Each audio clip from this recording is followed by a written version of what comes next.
Welcome back, everyone, to another exciting episode of the Just Noise podcast. It is episode 15, everyone. Woo! 15! Hell Logan, how do you yeah, feel we about made that? it. Yeah, fuck yeah. Dude, We've it's awesome, man.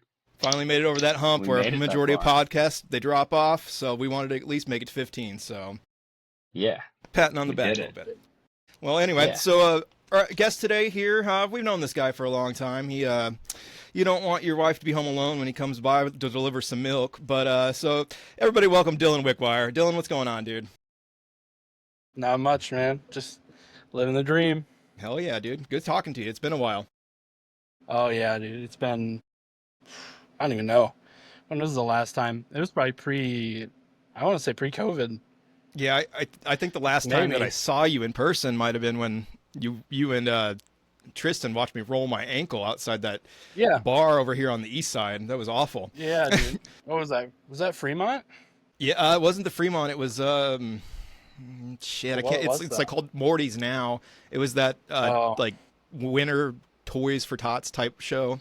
It was a long time Oh, that ago. was like a bar. Yeah, that was who filled in for drums for us on that? I feel like it was crazy. It was Chapter's singer? Oh Man. yeah, that's right. Yeah, I feel like they're clean vocalist from Chapter. Yeah, I can't think of his And he name was right also now. he was a drum he was a drum teacher for Guitar Center there in Des Moines. Very cool. And then, yeah, he literally was like, "Yeah, I'll just play with you guys." We all came over and like it was probably one of the best sounding sets we ever had because it was like the drumming was good. So, I remembered listening back through some Romeo Tried stuff today, and I was one of those things where it's like, I'm pretty sure I saw them live at one point in time. I know you guys really never had a yeah, drummer. But anyway, so I'm yeah. getting a little ahead of myself. If you want to backtrack us a little bit here, you want to tell us a little bit about how you came into being interested in music, early life, all that stuff, man. Hit us with whatever you Oh, got. okay. So I don't know if I feel lucky or unlucky because I grew up in a town of like 150 people, right off the interstate. It's like smack dab between Des Moines and Minneapolis. So I was, gosh, this is insane. So I was probably like 12, and my mom was like, "Okay, we're gonna go to the CD. It's like CDGBs or some shit like that. I don't know how swearing is on you guys' thing. No, go Is ahead, that go all for right? it. Go for it. Okay, all right, yeah. Okay. Knock your Uh, fucking self out. Hell yeah. So, anyways, dude, we get up to this place called CDGBs, which is funny enough where the Jimmy John's is. Like, if I look out this window, it's like right there, right? And there's this little CD store back in the early 2000s, and I see a CD with just a big hand on it, right? And I was like, "Oh, that looks cool. Let's grab that. Let's grab that shit. That's whatever." And we hop in the car, and on the way back, it was customary for our family. We all buy like one CD, probably once a month, right? And they put my CD in, they hit random, and I'm pretty sure it started playing "Sugar" by System of a Down because that was self-titled. It was System of a Down self-titled. And dude, once it started swearing and getting all crazy, my mom just popped that shit out, and she hit it all the way up on top of the like the towels in our bathroom. And so what I would do is I had a little radio, and I would go and lay on the tile on the floor and be like, "Yeah, mom, I'm sick. I gotta lay next to the toilet. I gotta lay in the bathroom." And I would climb up there, and then I'd come back down to my little red CD player and pop it in there and like turn it up and just listen, put my ear right onto that shit. And then I was over at a buddy's house and they played on Saturday Night Live, or maybe it wasn't Saturday Night Live, maybe it was. They played BYOB, and I was like, "Oh, this is who that band is," because I just had the disc. Like my Hmm. mom, I'm pretty sure just took it and just threw it up there, and all I could get was the disc. And yeah, and that's pretty much how I got into it. And I was just into metal, and then I slowly progressed. Like one of my friends in high school took us. He would call the school and act like my dad and be like, "Hey, I'm coming to pick Dylan up." He was like 7 years older, dude. He was like 7 years older than me, and he was the only other person in the metal. And he was like, "I'm coming to pick Dylan up," and we go and hit like every show at Station Four in Minneapolis. And so, I mean, rest in peace, Station Four. But yeah, we saw like Devil Wears Prada like every single time. Like I'm pretty sure between 2008 and 2018, I'm pretty sure I saw Devil Wears Prada 16 times. That's nuts. That's And nuts. yeah, Hell yeah, and that's not even I don't even know if that's counting Warp Tours or not because we would go to Kansas City Warp Tour, Minneapolis Warp Tour, and once in a while we would do go to Chicago in the same year. That's and then yeah, from there it was yeah. basically we I loved going and seeing music and bands and seeing things because I wasn't one of those people. So this is why I say I don't know if I'm lucky or not, because most people I know are like, I had an older cousin, an older brother, an older whatever, and they would get them into metal because they would look up and be like, oh, that's the cool guy. He's doing always listening to XYZ whatever shit people get into. And so yeah, he would take me to places like that, and we'd go to shows all the time. And then one time we took a trip to Florida, and we were just sitting on a beach, and he was like, bro, we should like make a band. And I was like, dude, I don't fucking know how to do that. What? I just know how to throw money at bands I like. I don't know how to fucking what? That's so stupid. And then like on the way back, he stopped at Sam Ash and like bought a drum kit, and like when he was a farmer guy, so he had some money to blow. And yeah, he bought a whole drum kit, and that's literally how Romeo Tried started. I was gonna play bass and do clean singing, which I don't know what freaking world I thought that would ever happen. And then yeah, basically we had a couple kids try out for guitar. They bought like Amazon's cheapest guitar amp and guitar and came over and couldn't even hear him over the drummer. And I was like, fuck this. Like, I'm good. I'm going to buy a guitar. I'm just going to buy a guitar. Bought a guitar from a guy in the metal group. And then brand new cab off of Sweetwater and like a 6505 Mini. And then that just spawned Romeo Tried, essentially. Yeah, that's and then now we're here. Where we're at now. Who were all the guys that were in Romeo Tried? So Romeo Tried was Billy Caspers. He was our drummer. We had Tristan Turner. He was our vocalist. And then we had Blake Schultz. He was our bassist. And our bassist and our drummer were kind of like hobbyists. They were hobbyist style, and we would go to places and go do things, and I'm just like, hey, I'm gonna do this music thing, guys, but like I want you to know I want it to fucking kill me, right? Like this thing, like music could turn into a person and come and stab me, I'd be fully happy with it. Like, yeah, that's sick, dude. Yeah, hell, let it. And Tristan was kind of in the same boat too. He was kind of in the same realm of like really, really wanting it, And then once those two kind of fell off, and we just started doing stuff, we were essentially playing karaoke because we couldn't find a drummer or anything like that wanted to stick with it. So, kind of just died during COVID, really. That's a bummer. I don't know, listening back to it today, and like I remember listening to when you released that album, like I don't know, I thought it was something like I thought you guys could have built on that sound more. Yeah, I thought it was cool. I can't even. I know it's your first release. Yeah, like, I mean, you got the same way. You got the same way. You know the same feeling. 100%. Sure, like, yeah, I'm pretty sure in your house you've got. Yeah, I'm pretty sure you've got a cassette from your first release that your partner bought, and you did not want me to sell it. Not the cassette. It's the first CD because I didn't even own a copy because this guy kept begging me for it from Mac, and so I was like, yeah, I'll sell it to you because he was trying to get it because he had the newer one. Enough about me, dude. But yeah, back to like I don't know. I felt like you guys could have built on that sound more if you would have like stuck with it and maybe. Yeah, dude. I get it though. We tried. We actually the funniest thing that possibly could have happened.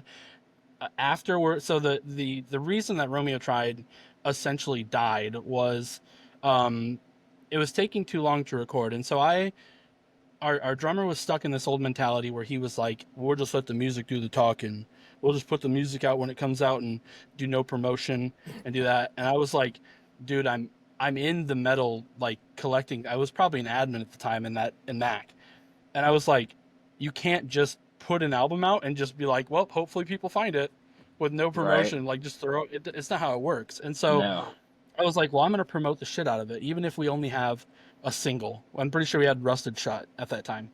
And that's the only song I can actually listen to now is Rusted Shut, but minus the shitty synth parts in the beginning and end. I think it sounds good.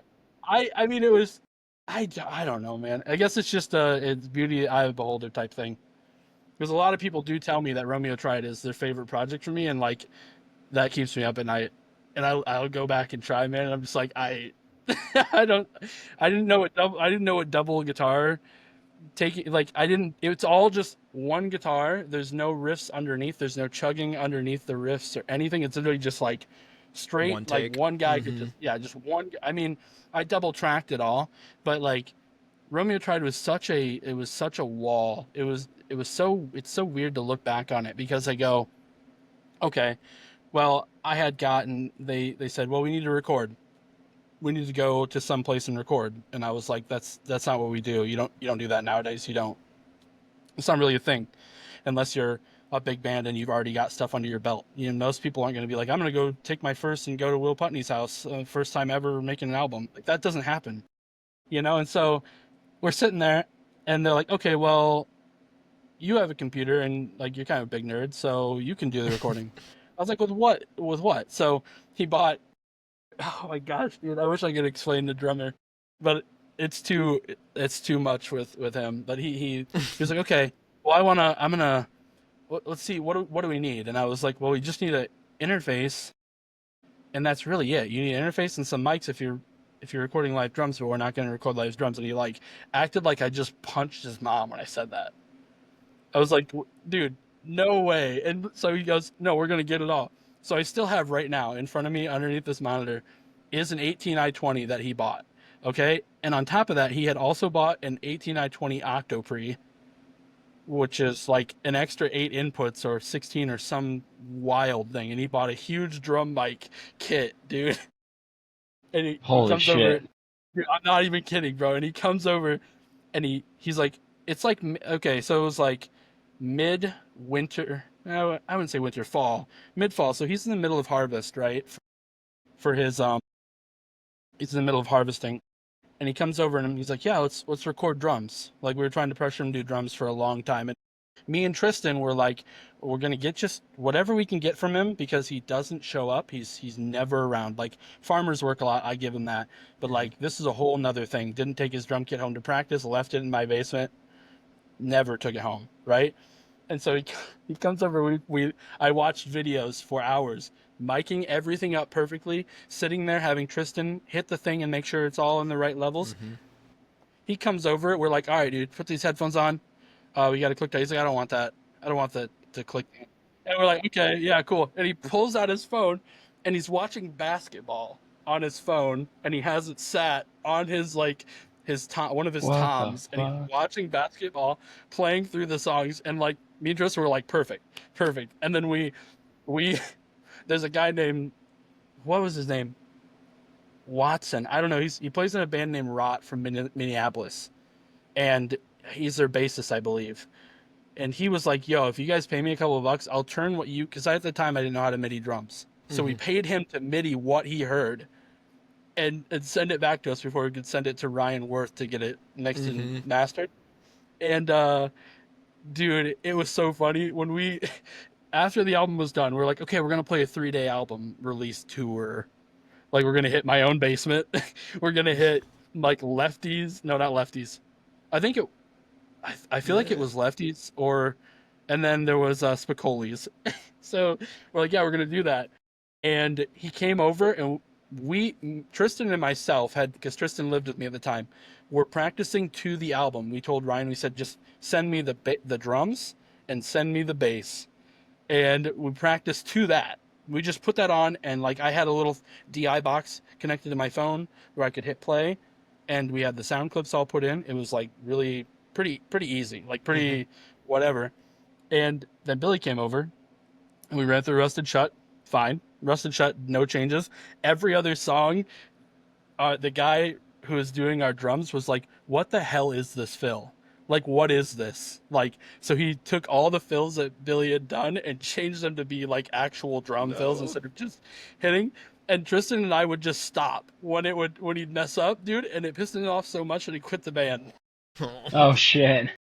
He got so mad that he just hopped up and left. And it sucks. Damn. But it was a lot of like, it was just a lot of really bad talking. It was kind of like, okay, me and Tristan, we need this album to come out. We need to do this so we can start working on newer stuff. We know we're not going to be able to jam the same way we used to and write songs like that because we kind of had an understanding of writing music at that time where we're like, oh, yeah, like we don't actually need all this drum mic stuff. We could just write the stuff and then be like, yo, you want to learn how to play it this way or you want to come and help us write it like this? But he was so old school with it, it just fucking threw him through a loop, and he just said, nah, never mind, I'm done with that shit, which is understandable. Like, I do understand how that comes off, you know, like, I understand, like, if I were to, like, be a guitarist, and then everybody's like, yeah, we MIDI'd all your parts, jackass, good luck, yeah, and we changed all a bunch of shit, and, like, tours tomorrow, so have fun, idiot. It was kind of like that, but it was a lot on both of us, a lot on both. Well, actually, 3 out of 4 of us. Blake was just kind of, I don't know. He was there. He was a bass guy. Yeah, play the bass. Guy. Yeah, he's just the bass. Yeah, it's Colton. It's just a bass guy. And so he just show up. He'd play his bass parts, and we're like, "Do you care if we get these MIDI like at all?" And he's like, "I really don't care." We're like, "Cool," because maybe, and I don't know if we actually did or not, but yeah. But then when Billy left, Blake and Billy were good friends, and so he just kind of said like, "Well, I'm gonna go too." It was really nothing. Tristan and I tried to do it for so long, and then we actually, before Harvester was going to happen, which, funny enough, the Harvester idea, I had written Harvester's first EP, all the lyrics and the concepts of the Ope EP, and when we were still in Romeo Tried, and they told me it was stupid because I was making fun of farmers and shit. And I had it named the Autumn Harvest EP. And I thought that'd be so cool. I'm like, yo, we just take a picture of our little town, put it as the album artwork. We make a whole gimmicky album about farming and stupid hick shit. And they're all like, well, we're like a serious band. I'm like, okay, fuck me then. I'll just keep it in my phone. But yeah, we had a chance to write, we made a song. Okay, so before the song Foul Fister happened from from Harvester, it was originally a Romeo Tried song, and it was going to be on an EP, and the name of the album was going to be called Songs to Kiss Boys To. I shit you not, dude. Like, Tristan was so mad that Billy wanted the album or all the music to be serious and like, we got to have lyrics that make people think, bro, like big 5 head type shit. And like, Tristan was so mad that he's like, let's just make songs about being gay. I'm like, okay. And so what we had, I actually looked at screenshots the other day because I was messaging him, and he had been messaging the guys from Balls Deep to do a split with us. And I don't know if you knew who Balls Deep was, but that is like pre-bro job, MySpace era bro job, where they do not hold back on the like gay slurs at all. They just went essentially balls deep. Yeah, it was crazy though, dude. That is insane shit. And I was like, dude, that's amazing. Like, yeah, this would be awesome if we could like do something with these guys who've been like essentially a dead band forever. And then obviously Tristan just kind of poof, just I don't even know what he's up to. But yeah, Romeo Tried. Good times. Hell yeah. So I hear you. I mean, so then that obviously, so the Harvester was next after that. Is that kind of where you segued into that?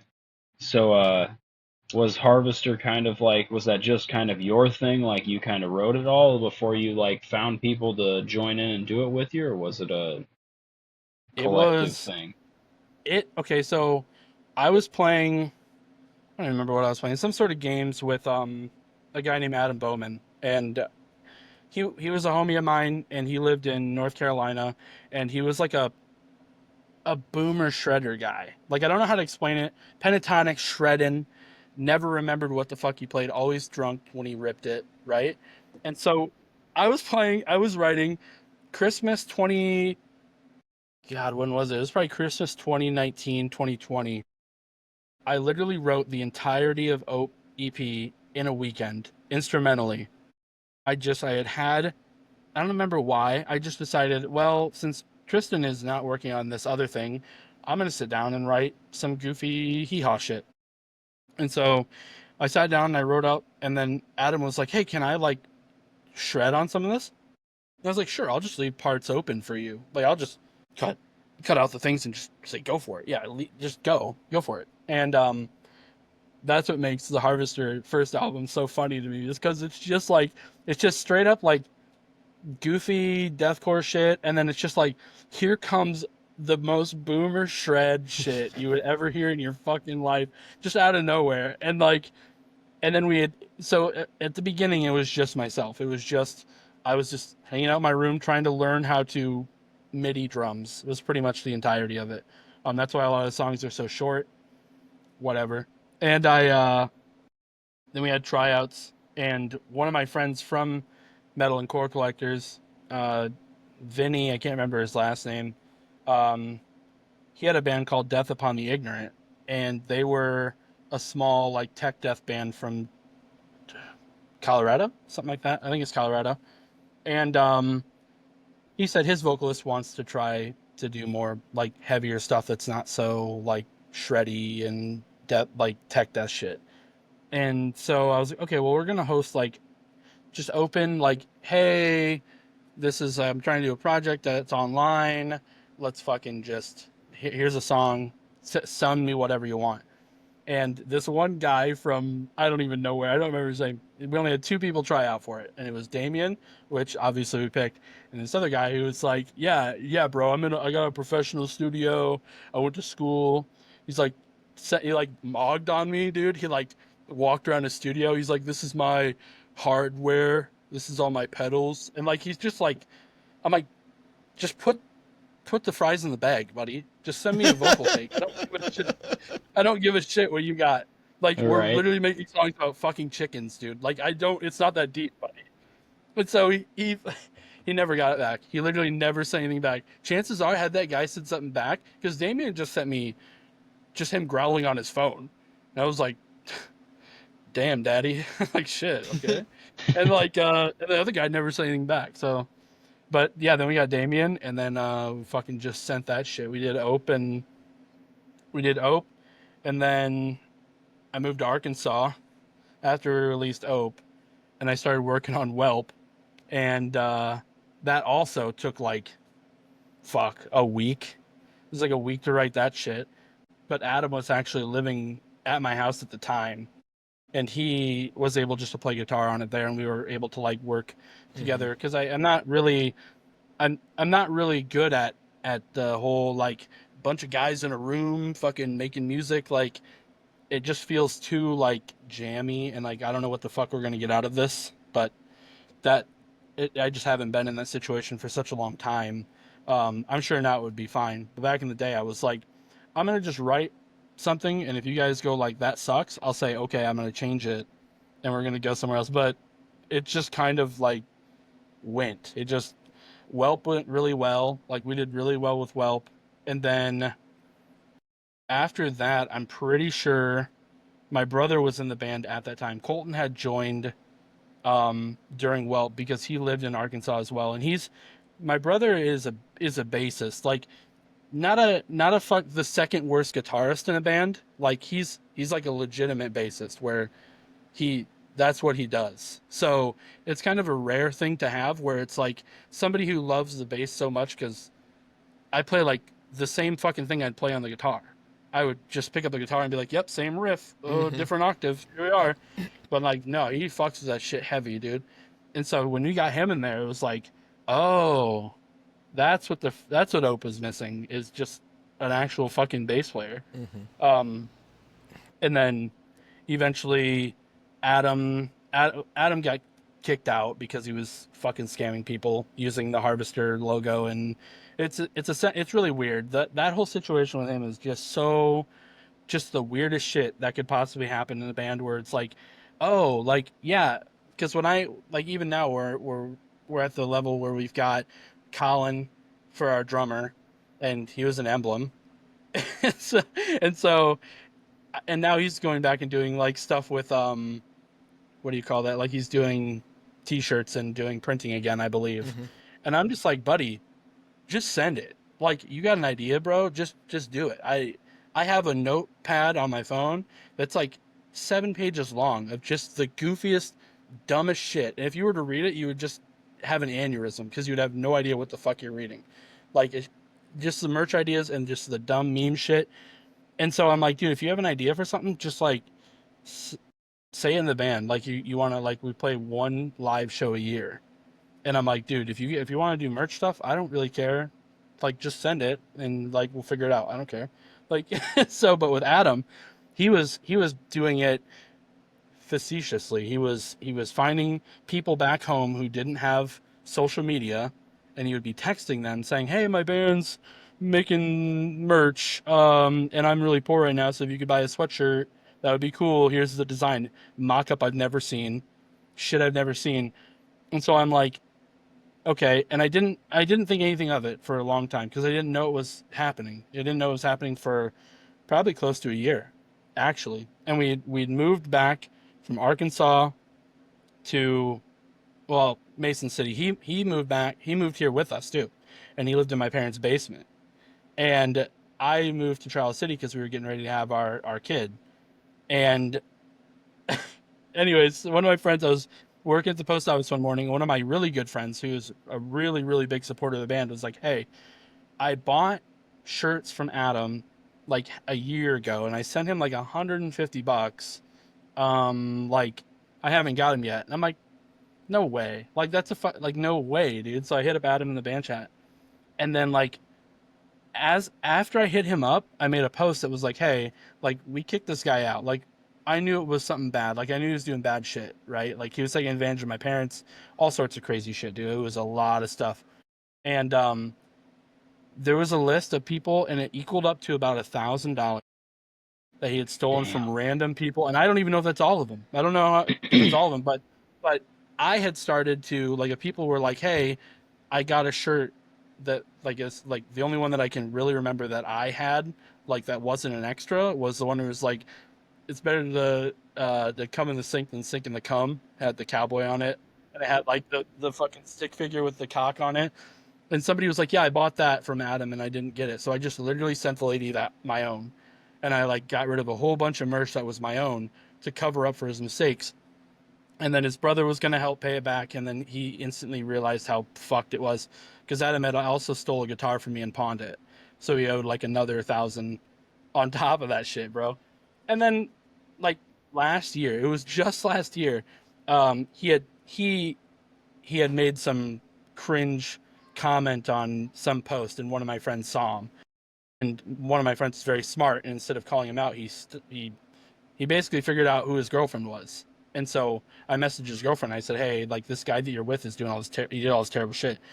And I was like, "I need him to pay me back because I still am paying back fans, and I still have a document of people that haven't been paid back." And she was like, how much is it? Like, he'll pay you back. Like, he's just trying to forget about all this, yada, yada." And I was like, "Dude, okay." And like, not even 20 minutes later, he sent the full payment from his own Cash App. So I'm choosing to believe that he didn't use some narcissistic shit to get her to pay. But yeah, and then I got everybody paid back, dude. But it was like, that whole shit with him was just crazy, which for me, it was real eye opener. Like, there's a lot of snakes in the grass type shit, and that really like kicked that off. And that's why I was so. And it's also really good that happened because then we got Will, and like Will, you guys all know Will. Everybody Shout out fucking Will. knows Will. Yeah. Shout out Yeah. Will, love that guy. And we would have never got Will had Adam not done all that stupid shit. And like when we put out Foul Fister, I was just like, "Dude, here's a song with just a bunch of really stupid pinch harmonics, and just send it, dude. And we'll just use that as a song to like, here's our new guitarist, and like put solos over it, do whatever the fuck you want." And so that was how we got to him. And now we have Colin, and so, well, Colin's been in the band for technically about 2 years now. We've just moved really fucking like after all that shit happened, like we moved so slow with Harvester, dude. It's like such a like we were on total deathcore, and like that was okay. Like that was fine until some weird shit happened where we were What like, yeah. happened with that? I can't remember. Total deathcore was it was Dan. I don't remember his fucking name. I can't remember his Some last name. guy He was in named our like Mosquito or Skidget or there something was like that. some weird other guy. Yeah, Yeah. so when we were actually the funny thing is Cricket. when we were getting Cricket, when we were getting into Total Deathcore, they had come into my Discord and I had everybody from the band there. We didn't have Colin at the time. Colin wasn't in the thing. He might have been filling in when we played like Ritters. That's kind of how he got in. Like we we need a live drummer. He moved back from Washington or something, and he was like, sure, I don't give a fuck. Like, we just scooped him up. So Dan came in, and we sat in our Discord, and we were just released Foul Fister, and it was on their Total Deathcore fucking like Battle of the Bands type thing, and we lost in like the third or fourth round to, oh my god, I don't remember the name of the band. Starts with an R. It's like Revenant or I don't fucking know. Starts with an R. They're from California. Their vocalist is fucking Reminiscence. Yeah, we lost in a tiebreaker to those guys. So I think when Dan saw that like the fan base was kind of there for us and like really voted and gave a shit and was like, okay, he hit us up and we got on with them. And dude, it kind of felt weird. Okay, like I don't want to name any like bands or anything, but the bands who were touring and doing big stuff, Total Deathcore would be just glazing the shit out of them. And I was like, they'd hit us up and be like, hey, you got any songs you want to put on our fucking YouTube channel? And I was like, yeah, throw on Foul Fister or throw on something like that. And they're like, well, we got strikes on our YouTube, so we can't really have like I Came Here to Fuck My Sister starting out the thing. And I was like, that's bullshit. You have Infant Annihilator on there, dude. What do you mean? Right. And I was just flabbergasted by this. And like the only good thing about Total Deathcore when we were in it was they helped us get merch for Ritter's Lash. Have literally a whole book full of merch ideas. They would just send me AI slop shit and be like, pick from one of these and we're gonna put it on our store. I'm just like, dude, I don't want any of that. Like I don't need you to like shut lame as hell. Yeah, dude. Like, I'm like, why are you guys being fucking lame? Yeah. It was so whack, dude. I'm like, so once that shit happened with Total Deathcore, the thing that happened was, God, this is so funny, dude. It's funny, but it's really sad at the same time. Right. There was a girl that worked for them, right?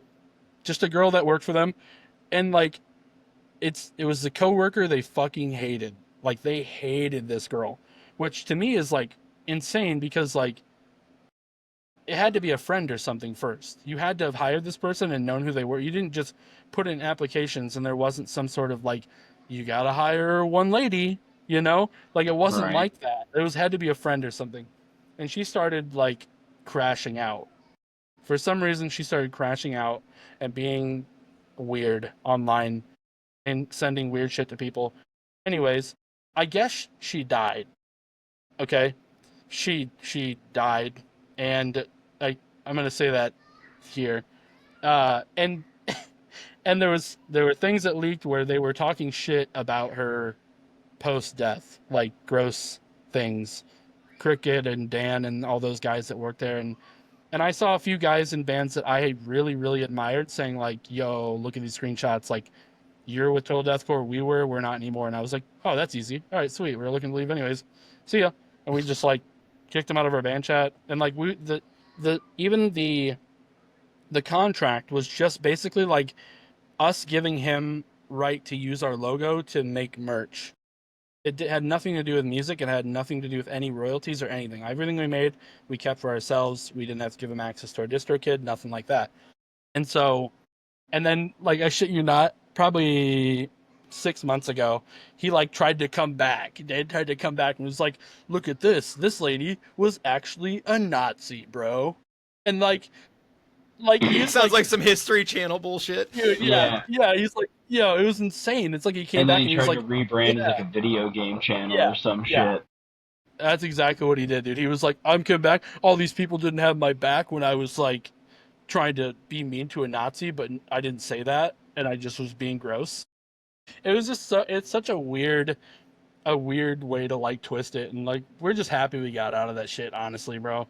We're like, oh, we didn't have to do any, there was no like us trying to figure out how to type to them like, "Oh, hey, we're kind of just done with this."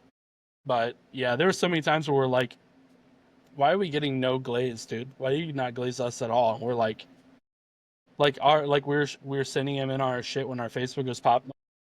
We go through spurts where we're like pretty active and like our numbers go up like a lot, and then we're like, "Yeah, Dan, look at this. Look how good we're doing this week and this month and whatever." Didn't give a shit. Basically, if you weren't playing shows like touring shit like that, he didn't give a fuck, dude. So deathcore would not recommend. Wouldn't recommend it. Recommend it, dude. Yeah. So where does Bulwark fit into all of this? Fuck. Totally. Sometimes I forget about that. So Bulwark, I'm like on the edge of like letting Bulwark die, because Bulwark is a solo slam project that started with Adam and I, and it was just another one of those things where like I wanted to do something, and Adam kind of just like lived on my futon, and like being a musical person, and me just being myself, I was like, hey, you want to just do this thing? And so when I was streaming heavy on Twitch during probably 2021, no, it was probably 2020, 2021, right there in the middle. In Arkansas, I was streaming on Twitch a lot, and I played this game called Hunt Showdown, which is like, to me, still is probably one of the most unique battle royales to ever exist. It's like a Western, whatever, just a Western zombie fucking game, and you just like kill people, extract with some bounty shit, whatever. I streamed that like 18 hours a day, dude. I was absolutely cracked, and we basically got to the point where I'm like, I'm gonna write. The game was heavily influenced by music. They had this Port Sulphur band, which is like some hillbilly band that would play little music, and they were like in the game. They would have like a record player sometimes in places or a piano, and you would be able to like interact with it and it's like play shit. So a lot of like the interludes and stuff was me finding the port band and like taking their little piano jingle and then writing like slam deathcore shit around it, and like just doing crazy vocals like, and all my vocals for Bulwark are all inhale. Everything is inhale for Bulwark, which I thought was going to catch me a lot of shit until I covered, what was it, 6 feet under the noose, with the Bulwark tag, and I basically named it like the noose but worse, and everybody fucking just like loved that shit. It's probably like I'll never get that amount of views on YouTube ever again, and so I was like, the thing with Bulwark was it's so niche where I could only write music when something new updated in the game. And like in the last 2 years, I've stopped playing it because they updated the game so much that I can't hardly play it. The computer is not good enough to run the new engine. And so I have right now, with like the last song I'll probably do for Bulwark will be, because the last one I put out was I think Jaws of Rot, and that had Damien in it because Damien still actively streams Hunt Showdown, and so it's only logical. Like even though yeah you're in Harvester with me, like this only makes sense for you to be in this. But they introduced fucking Post Malone in the game. Like he had a partnership with Bulwark. So him being in the lore, I have an instrumental that I load up all the time, and it's just Hollywood's Bleeding by Post Malone that I redid in Bulwark, and I just don't have the vocals over it yet because I had family life loud in this room. But I'm probably just going to do the cover and then just kind of just let it fucking go. And That's that. yeah, just kind of like there's nothing else in the game that's like for me good enough to write about, and I feel like there was a lot of in that game specifically, they really really loved their art community, right? And I always was like, please just listen to this album. I wrote it's like 10 songs around your guys' game. Like, I love this. And like, I'd put it on Reddit, I'd put it on here, I'd put it on there. And then like, I would always wait every week for the Sunday art thing where they like post a blog on like, hey, here's our new, like, here's some art shit we saw that we liked. And it's always like the same 10 like cosplayers.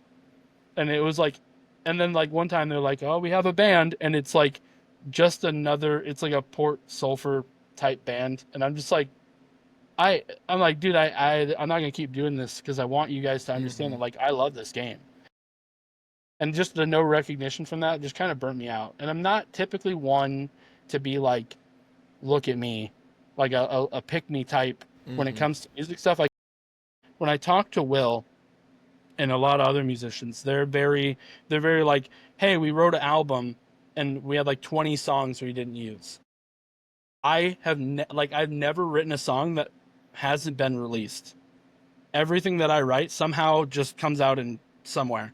Like I do not have anything that I'm sitting on because like I'm not gonna like die and then family be like, hey, here's like 20 shitty songs that this guy didn't fucking release. What an idiot. Like so I just try to release everything I can, and just the whole thing with Bulwark, I was like, I want to move towards something else. I don't play the game really much anymore, and it was just kind of it was good for what it was, but yeah. What about I guess moving on, I guess what about like dipping tapes? Like how did you kind of stumble into that or get into doing that and stuff? I've seen some of them.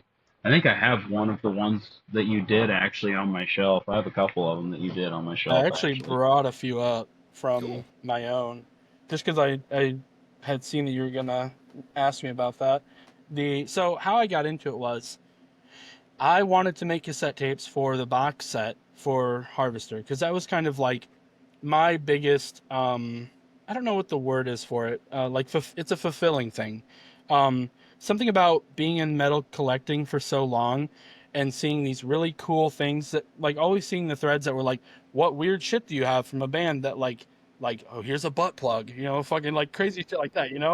And I was like I want to do something crazy. And so when I put out Ope is such a weird thing where it's like 15 minutes of just what the fuck is going on and weird sound clips. I'm pretty sure every Harvester song has a sound clip in it. Even like Planting Bodies, which is like our most serious song, where it's just a song about a fucking guy eating people. It's just literally about cannibal shit. But I put like a bruh in the end before a breakdown. Just like I don't know, dude. Like I don't know what it is. The sound clip shit I have to. And like Mm-hmm. I have a whole list of shit with sound clips that is like when another band uses a sound clip, I'm like, damn it. And I go in there and have to fucking delete it out. It's just like I'm always looking for shit like that. But with the box set, I was like, I want to do cassette tapes. And I know you guys maybe no. You guys know Kyle Crowell from Yes. from Oh, yes. Kid Dog Dragon. Yes, okay. Shout out him. He's doing all He's the stuff for Yeah, my shout new out project Kyle. in he's Sincerity. he's done yeah, he is the only reason that Harvester and Romeo Tried and Bulwark and a whole lot of things can exist on a media plane, especially a physical media plane, because he's done every single thing like forever, and He did. so Yeah, same for yeah, Drowning he Life. did, He did everything yeah, from the very he does beginning. he's crazy, dude, He's our and boy. so he is the guy, yeah. And so I'm like, I want to do tapes, and he's like, oh, cool, like we can do tapes for the box set. And I had this crazy vision of like, I want to have raccoon dicks, and I want to have fucking corn, and I want to have all this crazy shit because like I wanted weird shit like bones and just weird stuff. Like, anyways, so we get to the cassette, and I go, okay, I wanna make them unique. Like I see all these cool unique cassette tapes, and I want to make mine unique. And so we get to it, and they go, well, they're not screw down shells. So I put them on the stage in the basement at fucking Delano's, and I just flicked paint at them, and just green and yellow paint, whatever. And then eventually, when we moved and we started doing Whelp, um, I had already started collecting cassette tapes pretty heavy, and I had gone online and been like, how do I dip things? And they were like, oh, you spray paint in a bucket, and you just dip shit into it. And I was like, that's it. That's all these guys are doing, right? Okay. And it was awful. It was it was terrible. And I still have a few cassette tapes that are dipped that way. But I had gone online and messaged a few people and been like, hey, how do I actually like dip cassette tapes? And there was a guy, I believe, who used to work at Zegma Beach, had been like, this is what you do. He's like, here's what you do. What I use marbling ink. I bought like alcohol marbling ink, so it just like rubbed off. Um, but it's some other sort of marbling ink that's from Marabou is the company. I hate gatekeeping. Anybody who wants to learn how to cassette tape dip, dude, like I will teach anybody. I don't give a shit. And so, but when he learned that I was starting to do it, to use it for a business thing, he blocked me on everything. But I had already got Oh, the answer I wanted. I had already got the answer I yeah. wanted because I know Zegma Beach's turnaround time is fucking awful. and they're very picky choosy. You have to be like Scrams, Screamo type shit. It's not like a deathcore band's gonna come and be on Zegma. Like I don't know any bands like that that's on Zegma Beach. And so, and then I got with I think it's Don't Stress Flower Press. We wanted to ask about that. Yeah, sweet. Yeah, and I got in with him, and he had hit me up to do. Well, I started out doing black metal tapes for Louis, who, funny enough, when we released Whelp, we released it on a black metal label because of just how much I hate black metal. Like, it was just such a fun. Like, everything that we do with Harvester is always so on the nose and so fucking stupid. Like, there's not one thing that comes out where it's like, oh, it's serious. Like, it's never gonna be serious. Whatever the fuck happens, it's never gonna be serious. So we did that because we've got I don't even know, dude. Like, this is from Whelp, and so this is the one I dipped from Whelp, which is like this guy. That's fucking sweet. That's sick. Yeah, it's like red. It's like black, blue, and white on a red tape, and then Louis just sent me a red tape, and I did that. And then when I got with Flower Press, that's when I got to do some crazy shit, dude. Like, I've got to do like Groaning Wretch. I don't think this is on there, but like it really, like Groaning Wretch. Like, this is cool. Yeah, blended with bile, which is this. But then my biggest opportunity of all time, and will probably never be topped, will be, if I can get it out, will be Orthodox. Learning to Dissolve. That's so fucking cool, dude. Yeah. Dude, yeah, dude. When he hit me up about this, like, he did the like logo. He like UV logoed this shit on here. But I turned 100 cassette tapes around, which usually takes about 2 weeks, in a weekend. That's crazy. Hell yeah. Because they wanted them for tour, and they were like, "Yo, gotta like." He shipped them to me on a Friday, like overnighted them to me. I took them all apart and worked on them, and then I had to spray coat them and shit. There's a whole bunch of, it's a big bunch of weird shit you got to go through. And dude, turned them around, sent them out on Monday overnight. Like, I don't even know how that I even did that. I don't even remember that weekend. But yeah, dude, with the cassette tape dipping, it's just a goofy, another thing where I kind of, like, a lot of things in my life are legitimately, like, I see something and I go like, oh, that's kind of neat. Like, I wonder what I need to do that. And then I'll like Google it, and it's like, I could fucking do that. And then it's like, I'm just going to do that. And then here I am. Like, that's pretty much every single thing that I've ever done artistically. You're killing it, dude. Cool. You're killing it. Yeah. Thank you. Yeah, I try. I'm trying. No, well, gentlemen, I got a goofy question here. Before we get wrapped up. So, Dylan, what do you think would be the tastiest cryptid animal? Cryptid animal. I mean, how are we talking though? Because I mean, like, I mean, are you talking like tasty, like, grilling them up? Are you talking like meat? However you want to eat them. You know? If I'm eating Mothman from the back. I mean, we're not talking about tossing salads here. Shit, all right, okay. Oh man, I don't know, man. See, Bigfoot would probably be too stinky. He probably wouldn't taste very good. Yeah, you'd have to real skin him up. You have to skin him up pretty well if you're gonna go for Bigfoot. I mean, it wouldn't just be me, you know. That shit would rot before I'd finish that. That's a lot of meat, man. I don't know how big isn't it Chupacabra? Isn't that a? Yeah, that's a cryptid. Yeah, that's a cryptid. I think it's a little guy. Yeah, dude. Yeah, I'd probably go for him. Yeah, I'd probably grill that fucker up, dude. Put him in I'd go for a nice slice of Nessie. That sounds good to me. Okay, yeah. Big old slice. I'd have to go for what's the weird like cat like dog thing. Yeah, we're gonna try that from the Egyptians. Is that one? I'm not sure. Am I off here? Well, my cryptid knowledge is pretty low. Yeah, as I'm sitting here, I know cryptids, but my brain's not working. Mm-hmm. I don't either. I have no idea. I'm just throwing it. Well, cool. Yeah. I screwed that one up. No, you're good. All right. Well, you got any final questions here for Mr. Delano? No, I don't. Not off the top of my head. That's all I got. Cool. Dylan, you got any questions for us, man? What type of milk you into? I like chocolate milk. Say the right answer. I'm not a huge milk drinker, honestly. Damn, no soy boys in here though. No soy boys. It's got to be whole milk if I do drink it. So I'm with you there. And no vegans allowed. True. I love that. All right. Well, we're going to get here wrapped up. So, Dylan, if you want to take a moment to shout anything out, man. I mean, I know we just reviewed a lot of your stuff, and it was really exciting. But if you want to let anybody know anything, any shout-outs, man? Bigfoot 2.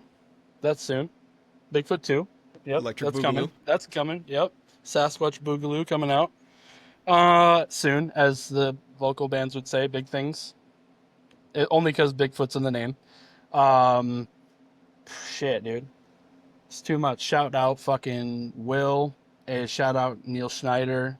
Fucking shit, dude. Colin. Everybody from Harvester, really, you know? Like, you guys, I love your guys' fucking podcast. Like I said, I was telling Logan earlier, I'm pretty sure I've watched every single one except for your most recent, which is John.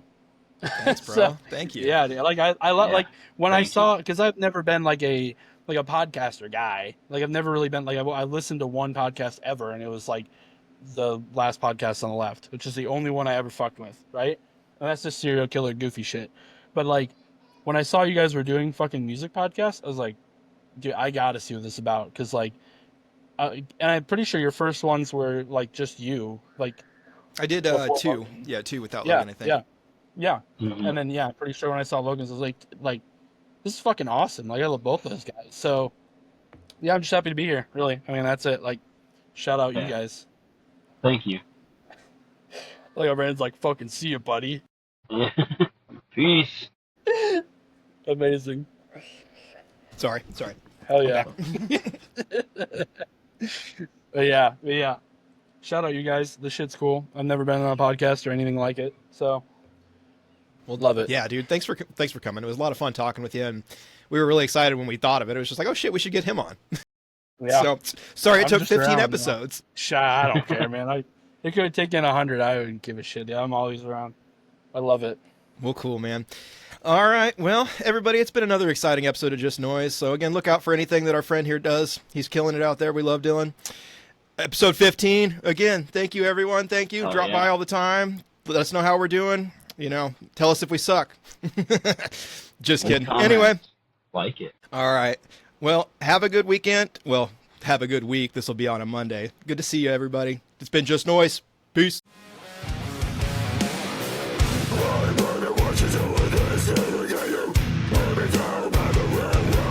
Tell you,